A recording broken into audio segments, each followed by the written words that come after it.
Medinipur swimming club, যা established হয়েছিল 1948 15th August। Recently Medinipur swimming club 75 years celebration complete করেছে। আমার পাশে আছে আর্যমান মণ্ডল। আজকে যে ব্যাপারে আমি এই ভিডিওটা বানাতে চাইছি, সেই ভিডিওটার আমি নাম দিতে চাইছি দ্বন্দ্ব বা কনফ্রন্টেশন বা কন্ট্রোভার্সি। তার কারণটা হচ্ছে আজকের ভিডিওর মেইন যে সাবজেক্ট সেটা হচ্ছে পড়াশোনা ভার্সেস খেলাধুলা। আর্যর ইন্ট্রোডাকশনটা করিয়ে দিয়ে, আর্য দুটো জুনিয়র ন্যাশনাল করেছে, তাই তো? 3টে জুনিয়র ন্যাশনাল করেছে এবং 2টোই গোল্ড মেডেল, আর একটাই ব্রোঞ্জ। এবং তারপরে ও যেটা করেছে সেটা একটা আউটস্ট্যান্ডিং পারফরমেন্স, যেটা সবার বাবা মাই স্বপ্ন দেখে যে তার ছেলে মেয়ে যেন এডুকেশনে সেই জায়গায় যেতে চায়।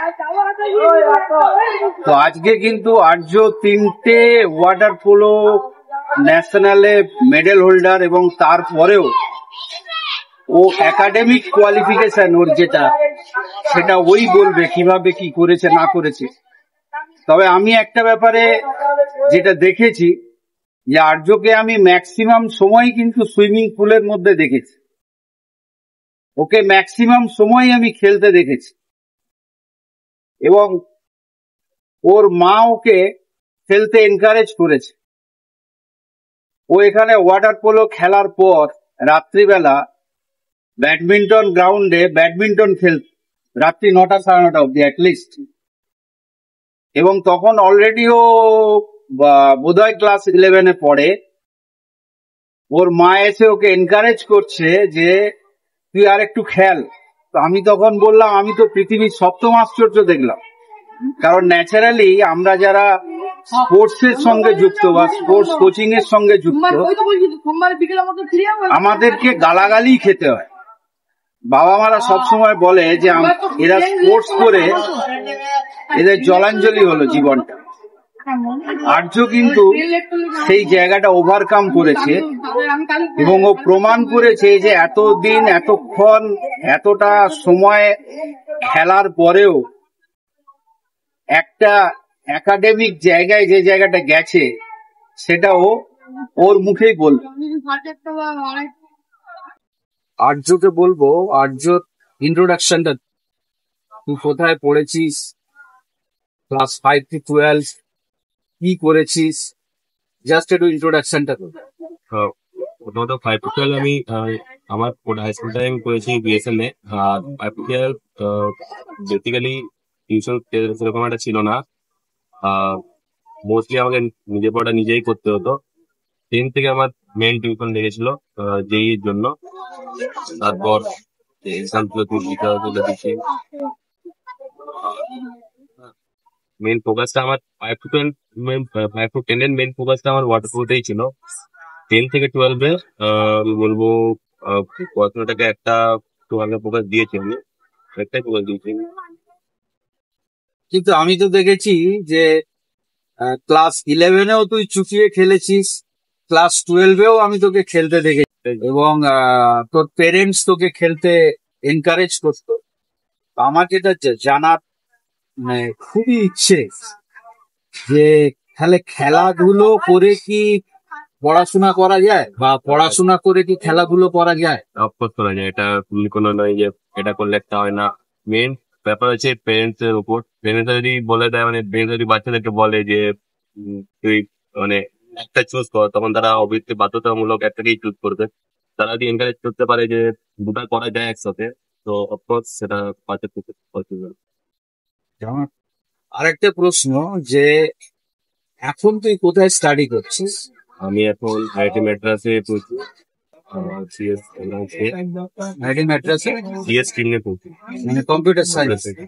তাহলে আমি যেটা বলতে চাইছিলাম যে অনেকের বাবা মাই স্বপ্ন দেখে যে তার ছেলে মেয়ে যেন এরকম একটা ইনস্টিটিউশনে পড়ে তো আর্য কিন্তু এতটা খেলাধুলো করার পরেও ও আইআইটি ম্যাড্রাসে কম্পিউটার সায়েন্স নিয়ে পড়ছে। আমার পরবর্তী প্রশ্ন যে খেলাধুলো, তুই বললি যে খেলাধুলো করতে করতেও পড়াশুনো করা যায় এরকম, এবং একটা টপ জায়গায় তুই পৌঁছেছিস, এবং তোকে নিশ্চয়ই এক্সাম দিতে হয়েছিল, হ্যাঁ তাই তো? আচ্ছা, এই ক্ষেত্রে এই সার্টিফিকেট গুলো কি কোনো কাজে লেগেছিল? হ্যাঁ, এটা অনেকটা হেল্প করেছে আমাকে। সিএসসি মানে স্ট্রিম চুজের জন্য এটাতে অনেকটা হেল্প পেয়েছি কোর্সটা। কোর্স সার্টিফিকেট গুলো ওর আইআইটি ম্যাড্রাসে এন্ট্রান্সে এগুলো হেল্প করেছে। আচ্ছা, ওখানে কি খেলাধুলো হচ্ছে?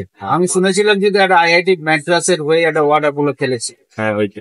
ওখানে খেলাধুলাটা এখন মানে বেসিক্যালি ফার্স্ট ইয়ারে বা সেকেন্ড ইয়ারে খেলাধুলার ওদের টপ প্রায়োরিটি থাকে। ওদের কোচও আনে যারা ন্যাশনাল প্লেয়ার ট্রেন করে, তাদের সেই কোচদেরকে আনে ট্রেন করানোর জন্য। খেলাধুলাটা ওদের মানে টপ প্রায়োরিটি। এবারে আমার আরেকটা যেটা জানার ইচ্ছে, যে ক্যাম্পে থাকাকালীন তোর চোখে একটা ইনজুরি হয়, হ্যাঁ, এবং সেই ইনজুরিটা এতটাই মারাত্মক লেভেলে বা সিরিয়াস লেভেলে পৌঁছয়, সম্ভবত সেটা অপারেশন করতে হয়েছে। তখন কি তুই কোনো মানসিক শক্তি হারিয়ে ফেলেছিলি? না, আচ্ছা, তখন মানসিক জোর ডেফিনেটলি আমার মা বাবা মানে তোমার পেরেন্টস যারা তারা দিয়েছে, এবং এক্ষেত্রে মনে হয় যে ক্লাবের যে তোকে মেন যে গ্রুমিং করেছে কুশল দাস, ও মনে হয় এই জায়গাটা তোকে মেন্টাল বুস্ট আপ করেছে। তাহলে অপারেশন হয়ে যাওয়ার পরেও তুই খেলেছিস, মানে মাঝখানে এমন একটা সিচুয়েশন এসেছিল যে আমারও মনে হয়েছিল যে ভবিষ্যতে ও খেলতে পারবে কিনা, একটা ভীষণ প্রবলেম হচ্ছিল, তো তুই ওভারকাম করেছিস।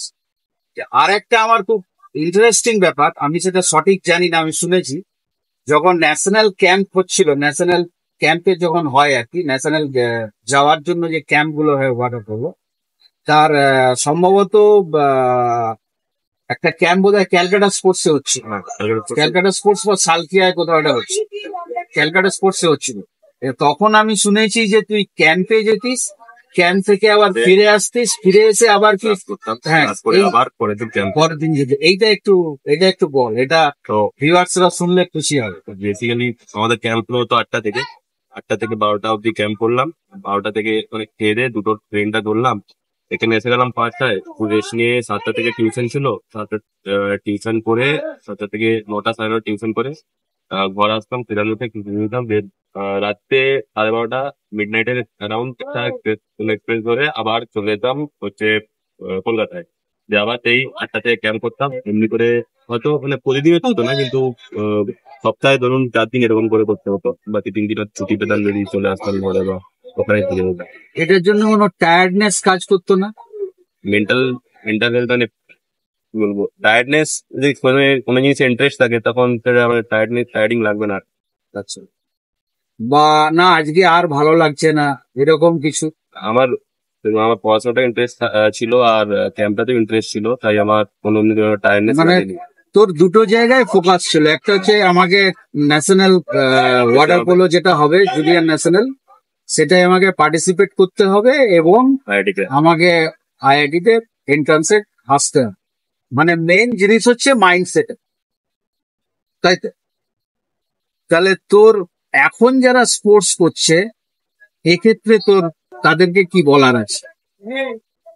তো এটাই বলবো যে লাইক এমনি কোনো মানে ফার্স্ট অফ অল নিজেকে কারোর কথা শুনে জাজ করে নিতে নয়, যে কেউ বলে দিল যে হবে না বা পারবি না, দুটো একটা টানতে সেরকম নয়, সবকিছুটাই পসিবল।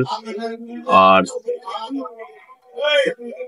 আফটার অল একজন মানে মানুষ চাইলে সবকিছু করতে পারে, সেটা মানে কোনো বড় ব্যাপার নয় যে আইআইটি ক্র্যাক মানে আইআইটি ক্র্যাক করতে হলে একটা সুইমিং এর পেতে মানে সুইমিং ছাড়তে হবে বা কিছু, বা একটা স্যাক্রিফাইস দিতে হবে। ঠিক আছে, এবার পার্সন টু পার্সন ভ্যারি করতে পারে, হয়তো কেউ খুব পড়াতে উইক, কিন্তু সেটাও আমি বলবো ওভারকাম করা যায়।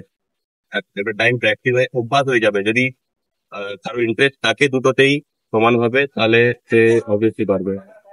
তার মানে মেইন ব্যাপার হচ্ছে মাইন্ডসেট ডিসিশন। আমার মাইন্ডসেট আর ডিসিশন যদি ঠিক থাকে, তাহলে আমার যে টার্গেট আছে আমি সেই জায়গায় পৌঁছাতে পারবো, তাই তো? আচ্ছা, আমার পরবর্তী যে প্রশ্ন, যে তুই মোটামুটি তুই বল, আমি তো দেখেছি তোকে সুইমিং পুলেই বিকেল বেলাটা ম্যাক্সিমাম সময় কাটাতে, কতক্ষণ প্র্যাকটিস কর? মানে প্র্যাকটিস মানে চলে আসতাম 4:30 থেকে, তারপরে প্র্যাকটিস চলতো তো ধরে নিন মানে গ্রীষ্মকালটার কথা বলছি, 8টা অব্দি প্র্যাকটিস চলতো, 3.5 থেকে 4 ঘন্টা। 3.5 ঘন্টা থেকে 4 ঘন্টা প্র্যাকটিস চলবে, তারপরে আবার তুই শীতকালে কিছুটা ব্যাডমিন্টন শীতকালে তো খেলবি, ব্যাডমিন্টন খেলবো। ব্যাডমিন্টন খেলবি, তারপরে আবার পড়াশোনা করবি, করে তুই এই জায়গাটা অ্যাচিভ করিস। আমার আরেকটা যেটা প্রশ্ন, যে যখন ফার্স্ট যে ন্যাশনালটা গেলি এবং সেটা তুই বোধহয় গোল্ড পেলি, তখন তোর ফিলিংসটা কি ছিল? তখন মানে সত্যি হেডলাইটে ফিল হচ্ছিল, কারণ ফার্স্ট ন্যাশনালটা আমার ক্লাস 10-এ ছিল। আর ফার্স্ট ন্যাশনালটা আমি মানে গিয়েছিলাম আমার ফার্স্ট 10-এর ন্যাশনালটা ক্লাস 10-এ ছিল, মানে সেটা বোর্ড এক্সাম, বোর্ড এক্সামের সময় ছিল। মানে লাইফের ফার্স্ট এক্সাম। হ্যাঁ, বোর্ড এক্সামটা আমি মানে আমাদের স্কুলের এক্সাম হতো একটা আলাদা করে, বোর্ড এক্সাম খেলা হলো হতো আলাদা করে। তো আমাকে স্কুলের এক্সামটা দিয়ে আমি খেলতে গেছিলাম, আর এসে আমার একমাত্র বোর্ড এক্সাম ছিল, মানে 1 কি 2 মাস পর বোর্ড এক্সাম ছিল তাই। কিন্তু তবুও আমি তখন যেহেতু ন্যাশনালতে গেছি, ফোকাসটা ওখানেই ছিল। ন্যাশনালে গোল্ড মেডেল পাওয়ার পর মানে আরো বুস্ট আপ হয়ে গেলাম একটা বোর্ডে রেজাল্ট, ভালো রেজাল্ট করার জন্য। যে একটা যদি দুটাই ভালো করি তাহলে অবভিয়াসলি লোক তোমার মানে প্রেস করবে। এটা কাইন্ড অফ একটা আমার মোটিভেশন চলে এসেছিল ন্যাশনাল মেডেলটা আমার। আমার এবারে আরেকটা প্রশ্ন, যে তুই যে এত সময় খেলতিস, তো তোর কোনো রিলেটিভ বা ওয়েল উইসার তারা তোকে কখনো নেগেটিভ করেনি, করার চেষ্টা করেনি, যে কেন, বা মা বাবাকে বলেনি যে তুমি কি করছো? এটা খেলাধুলো আবার কেউ করে নাকি, যাদের পড়াশোনা হয় না তারাই খেলাধুলো করে, এরকম ভাবে কেউ এনকারেজ করেনি? ওটা পরে ওগুলা ওগুলা ওগুলা ওতে থাকে, ওগুলো যারা করবে। আবার তারা কিছু কিছু আছে যারা ভালোভাবেও বলেছে যে দুটো চাইলে দুটাই করা যায়। তো পিছুটার লোকও থাকবে, আবার খেলার লোকও থাকবে। তো সেটা আপনার চয়েস যে আপনি কোনটা চুজ করে নেবেন। তার মানে তুই এক কান দিয়ে কথা শুনেছিস, এক কান দিয়ে কথা বের করেছিস। তো আপাতত আটজন আমরা একটা ইন্টারভিউ নিলাম, এবং এটা এক প্রেজেন্ট সবার হয়তো কাজে লাগবে না, যারা মনে করবেন তাদের কাজে লাগতে পারে। আবার অনেকে মনে করতে পারে ভারী তো বয়ে গেল, সবার এটা হয় না, এটা হয়তো একটা এক্সেপশনাল পার্সেন্টেজ কম।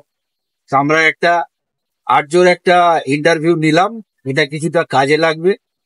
সেকেন্ড পার্টে আমরা যে ইন্টারভিউটা আসবো সেটা হচ্ছে আটজন মা, ওর আমরা কিছু ইন্টারভিউ নেব।